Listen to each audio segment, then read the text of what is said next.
Bonjour, alors je suis contente de te retrouver pour une nouvelle vidéo. Donc j'ai quelqu'un qui m'a posé la question, est-ce que c'était possible de perdre du poids grâce à l'hypnose? Et donc je lui ai répondu oui.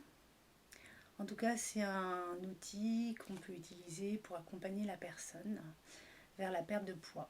Et surtout pour comprendre le sens de pourquoi la personne a pris du poids et qu'est-ce qui pourrait l'aider éventuellement à perdre du poids.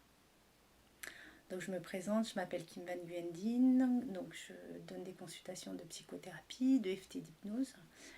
Donc si tu m'as suivi sur d'autres vidéos, voilà, tu sais que je fais de l'hypnose et donc j'avais envie de te proposer un script à partir d'une demande donc spécifique. Et dans ce cas précis, je trouve ça toujours intéressant d'illustrer par une histoire. La personne me raconte qu'elle a pris du poids il y a quelques années suite au décès d'une personne qu'elle aimait beaucoup, auquel elle était très attachée. Et ça peut aussi arriver dans le deuil, en fait, c'est un processus de deuil qui peut apparaître aussi lors d'une rupture amoureuse. Et donc là, j'en profite pour voilà, te parler dans ce qu'on appelle les phases du deuil. Alors selon Elisabeth Kubler-Ross, qui est une psychothérapeute, qui a écrit des livres sur le deuil. Et donc selon elle, les 5 phases du deuil sont le déni, la colère, le marchandage, la tristesse, ou dépression, et puis à la fin l'acceptation. Donc les 4 premières phases peuvent être dans un ordre différent. En tout cas, le déni, ça veut dire que la personne se dit non, c'est pas possible, la personne ne m'a pas quitté ou la personne n'est pas morte. Après la colère vient du fait qu'elle se dit non, c'est pas possible, la personne est partie, m'a laissée seule, ou la personne est partie lors de la rupture amoureuse, je me sens abandonnée. La tristesse, bon, oui, la dépression, donc voilà, évidemment, la tristesse qui est liée à la perte d'un être cher, ça peut être aussi un animal, ça peut être aussi un objet auquel on tient beaucoup, qu'on aurait perdu. Et puis le marchandage, alors le marchandage c'est si j'avais été plus sympa avec mon ami, il ou elle ne serait pas parti.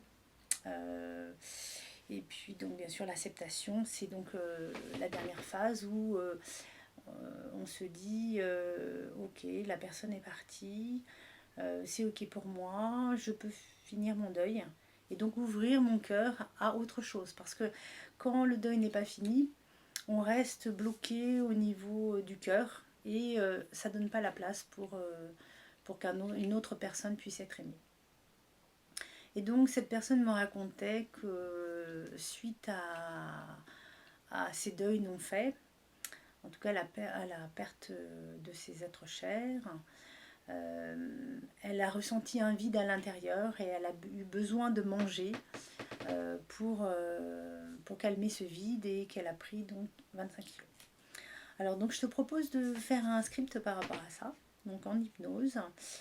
Et donc je vais t'accompagner et je te propose, comme j'ai dit dans d'autres vidéos, donc c'est de fermer les yeux si tu veux bien, de prendre une position qui soit confortable pour toi ou agréable et de poser tes mains tranquillement voilà, sur tes cuisses, les yeux fermés, tu sens la position de ton corps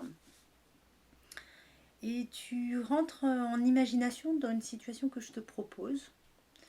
Tu es dans un port et tu t'apprêtes à prendre un bateau. Et donc tu imagines ce bateau, c'est quelque chose de confortable et tu y vas heureux ou heureuse, accompagné donc de ton ami et de ta mère. Voilà, ta mère ou ta grand-mère. Voilà, ou quelqu'un auquel tu tiens beaucoup. Voilà, que ce soit un homme ou une femme, hein, ça peut aussi être un grand-père, ça peut être un... Voilà, en tout cas, quelqu'un auquel tu tiens beaucoup de ta famille. Et tu embarques donc dans ce petit bateau, c'est un voilier. Voilà, c'est un voilier. Et donc, tu pars pour une croisière de quelques jours. Et tu es super content, tout se passe bien. Donc, tu pars du port. Voilà, et tu sens au niveau du corps la sensation agréable. Voilà, la sensation que tu as d'être dans ce bateau. Et tu vois la mer, il fait beau, soleil. En tout cas, un temps que tu aimes bien, avec une température qui est douce, agréable pour toi. Ça peut être frais, ça peut être aussi chaud. Ça, c'est vraiment, ça dépend de ce qui te convient le mieux. En tout cas, dans ton corps, tu te sens bien, apaisé. Il y a cette luminosité particulière qu'on a quand on est dans un bateau, sur l'eau, sur la mer, avec les couleurs, le bruit des vagues, hein, le bruit aussi des oiseaux, le bruit aussi du bateau, les bruits qu'il y a sur le bateau, les conversations entre ton ami et cet autre être cher. Donc tu es avec deux personnes qui te sont vraiment chères. Et donc la journée se passe bien. Voilà, vous mangez, vous vaquez, vous allez même nager, ou toi tu restes à traîner, à lire sur le bateau.